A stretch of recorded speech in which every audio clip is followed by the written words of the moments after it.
नमस्कार दोस्तों, कैसे हैं आप सब। स्वागत है आप सभी का आपके अपने YouTube चैनल पर। दोस्तों, कहते हैं कि नागमणि की रोशनी बहुत ही ज़्यादा तेज़ होती है और इसका प्रकाश कई किलोमीटर दूर से भी दिख सकता है। परंतु दोस्तों, एक इच्छाधारी नागिन अपनी नागमणि को हमेशा लोगों की नज़रों से छुपा कर रखती है, लेकिन जब कोई उससे उसकी नागमणि को छीन लेता है तो नागिन का गुस्सा 7वें आसमान पर होता है। ऐसी ही एक सच्ची घटना आज हम आपको बताने वाले हैं, जिसे सुनकर आप हैरान होने वाले हैं, क्योंकि दोस्तों हर एक इच्छाधारी नागिन के पास उसकी नागमणि तो जरूर होती है। कहते हैं जब स्वाति नक्षत्र की पहली बारिश होती है तो उसकी पहली बूंद अगर कोबरा सांप के मुंह में चली जाए तो वो सांप अपने मुंह में नागमणि उत्पन्न करता है। जब एक सांप नागमणि पा लेता है तो उसमें कई सारी शक्तियां आ जाती हैं, जैसे कि नाग का मनुष्य रूप धारण करना, मनचाही जगह पर पलक झपकते ही पहुंच जाना, अपना आकार कितना भी बड़ा कर देना और कितना भी छोटा हो जाना, ये सभी शक्तियां उसके पास आ जाती हैं। ऐसे में अगर बात करें तो इस घटना की, तो दोस्तों ये घटना बिहार के दरभंगा के एक गांव में घटित हुई, जो कि जंगल के बिल्कुल करीब बसा हुआ है। इसी गांव में दीपक और रमेश नाम के दो व्यक्ति रहते थे। दोनों के बीच काफी अच्छी दोस्ती थी और दिन के समय दोनों ही बकरियों को चराने के लिए जंगल में जाया करते थे। उसी जंगल में एक इच्छाधारी नागिन अपने नाग के साथ रहती थी और अपनी नागमणि की रखवाली करती थी।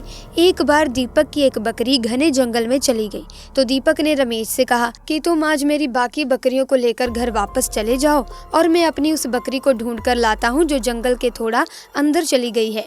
उधर नागिन भी अपना भेष बदल कर तथा मनुष्य रूप धारण कर नाग को नागमणि की रक्षा के लिए छोड़ गाँव के भ्रमण के लिए निकली हुई थी। जब दीपक अपनी बकरी को ढूंढते हुए उस जंगल में पहुंचा तो पेड़ के नीचे बने बिल में से उसे तेज रोशनी आती हुई दिखाई दी।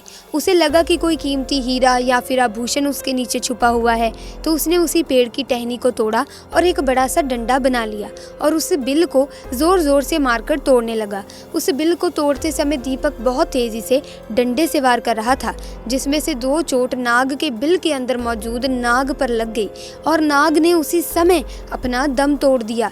जब दीपक ने मरे हुए नाग को देखा और उसके पास उस तेज चमकती हुई मणि को देखा तो वो समझ गया कि वो चमकती हुई चीज और कुछ नहीं बल्कि एक नागमणि है। उसने पहले नाग को डंडे से हिलाया और ये सुनिश्चित किया कि नाग मर गया है या फिर जिंदा है। फिर उसने जब इस बात को पक्का कर लिया कि वाकई में नाग मर गया है तो उसने अपनी जेब से रुमाल निकालकर उसके अंदर उस नागमणि को रख लिया और भागता हुआ तेजी से घर को निकल गया और ये भी भूल गया कि वो जंगल में अपनी बकरी को ढूंढने आया था और वो बकरी अभी भी जंगल में ही रह गई। इधर जब नागिन वापस अपने बिल की तरफ लौटी तो जैसे ही उसने नागमणि गायब पाई और अपने नाग को मरा हुआ देखा तो वो गुस्से से आग बबूला हो गई। उसने अपनी शक्ति से नाग की आंखों में ये देख लिया कि उसके नाग का कातिल कौन है। दीपक ने अब एक बहुत बड़ी गलती कर दी थी। उसने नाग के मरे हुए शरीर को वहीं जंगल में छोड़ दिया था। अगर वो नाग के शरीर को उसी समय जला देता तो शायद नागिन को उसके बारे में कभी पता ही नहीं चलता। उधर दीपक बहुत खुश था क्योंकि उसे दुनिया की सबसे शक्तिशाली चीज मिल चुकी थी, यानी नागमणि मिल चुकी थी। दीपक जब घर पहुंचा तो सबसे पहले उसने नागमणि अपने हाथ में पकड़ी और ये इच्छा जाहिर की कि जंगल में जो बकरी खो गई है वो उसे वापस मिल जाए।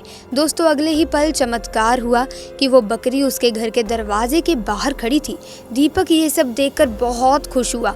उसने नागमणि की सहायता से अपने घर को ही बदल दिया और अब गांव का सबसे अमीर इंसान बन चुका था, और वो भी केवल और केवल नागमणि की मदद से।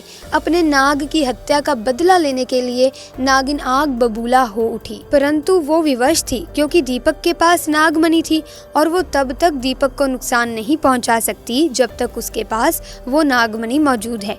दोस्तों, कहते हैं कि इच्छाधारी नागिन बगैर मणि के भी कोई भी रूप धारण कर सकती है। अपनी शक्ति का फायदा उठाकर नागिन ने एक सुंदर कन्या का रूप धारण किया और दीपक जब किसी काम से दूसरे गांव जा रहा था तो उसके बीच रास्ते में बैठ गई और रोने लगी। जब दीपक ने देखा कि एक बहुत सुंदर स्त्री रो रही है तो वो तुरंत बैलगाड़ी से नीचे उतरा और उस कन्या से पूछने लगा कि आप क्यों रो रही हैं। तभी दोस्तों एक सुंदर स्त्री के भेष में उतरी उस नागिन ने कहा कि मेरा नाम शिवानी है और मैं अपने पति के साथ दूसरे गाँव में रहती हूँ, परंतु कल रात वो किसी अन्य कन्या कन्या के साथ शादी करके आ गया और मुझे मार मार कर घर से बाहर निकाल दिया। मैं बेसहारा हूँ, लाचार हूँ। दीपक को उस स्त्री पर तरस आ गया और उसकी सुंदरता से दीपक बहुत मोहित भी हो उठा और उसे अपने घर ले आया। धीरे धीरे नागिन और दीपक के बीच में गहरी दोस्ती शुरू हो गई और ये दोस्ती इतनी पक्की होती चली गई कि दीपक को पता ही नहीं चला कि कब वो उस स्त्री के प्यार में फंस चुका था।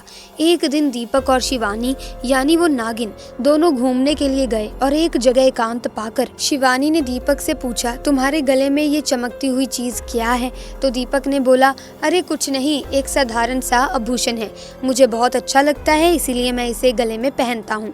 दोस्तों ये वही आभूषण था जिसे हम लोग नागमणि के नाम से जानते हैं। दोस्तों तभी शिवानी बोली कि क्या तुम मुझे ये आभूषण कुछ समय के लिए दे सकते हो, क्योंकि मुझे इसकी चमक बहुत अच्छी लगी। मैं इसे पहनकर देखना चाहती हूँ कि आखिर ये मेरे गले में कैसा लगता है। इस पर दीपक चिल्लाते हुए बोला, नहीं, मैं तुम्हें ये नहीं दे सकता हूँ, इसके बदले तुम कुछ और मांग लो, मैं तुम्हें दे दूंगा। इस पर शिवानी एकदम से गुस्सा होकर बोली, दीपक तुम तो कहते थे कि तुम मुझसे बहुत प्यार करते हो, अपनी जान से भी ज्यादा प्यार करते हो, और बस मैंने एक तुम्हारे गले का ये छोटा सा आभूषण क्या मांग लिया, तुम इस चीज के लिए मुझे मना कर रहे हो, मुझ पर गुस्सा कर रहे हो। रहने दो, मैं जानती हूँ कि तुम्हारे लिए क्या ज्यादा मायने रखता है। दोस्तों फिर दीपक ने ना चाहते हुए भी वो आभूषण शिवानी को दे दिया और शिवानी को देते हुए बोला कि ठीक है, कुछ समय के लिए तुम इसे पहन सकती हो, परंतु ध्यान से। दोस्तों शिवानी के हाथ में जैसे ही वो नागमणि आई, शिवानी का रूप एकदम से बदलने लगा। केवल एक पल में ही शिवानी एक सुंदर कन्या से एक भयानक नागिन के रूप में परिवर्तित हो गई। उसका चेहरा बिल्कुल नाग सा हो गया और उसने कई बार दीपक को डसा और डस डस कर उसे मार दिया। नागिन का इंतकाम पूरा हो चुका था, उसने अपने नाग का बदला ले लिया था। दोस्तों तब से ये नागिन इस गांव में अपने नाग के लिए 500 साल से आज भी जिंदा है। इसके बाद से वहाँ कुछ ऐसी घटनाएं सुनने में आई हैं जिसे सुनकर हर कोई हैरान है।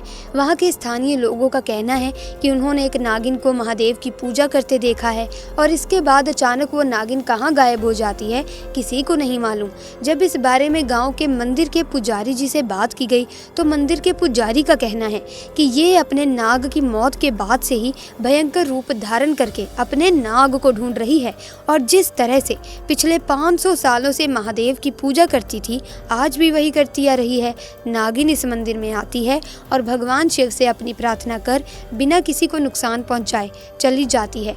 आज भी लोग कहते हैं कि तकरीबन 500 साल से ये नागिन इस मंदिर में आ रही है। तो दोस्तों कभी भी एक नागिन के नाग को मारना नहीं चाहिए और ना ही इनकी नागमणि को छूना चाहिए, अन्यथा वो नागिन 7 जन्मों तक उस व्यक्ति का पीछा नहीं छोड़ती।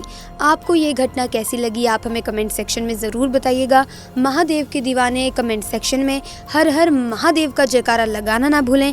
अगर आपको ये वीडियो ये घटना अच्छी लगी तो वीडियो को लाइक करें, शेयर करें और चैनल को अभी सब्सक्राइब कर लीजिए और बेल आइकन को प्रेस करना ना भूलें ताकि नए वीडियोस की अपडेट आपको मिलती रहे। मिलेंगे नई वीडियो में बहुत ही जल्द नई घटना के साथ, तब तक के लिए हमें दीजिए इजाज़त। आपका बहुत बहुत धन्यवाद।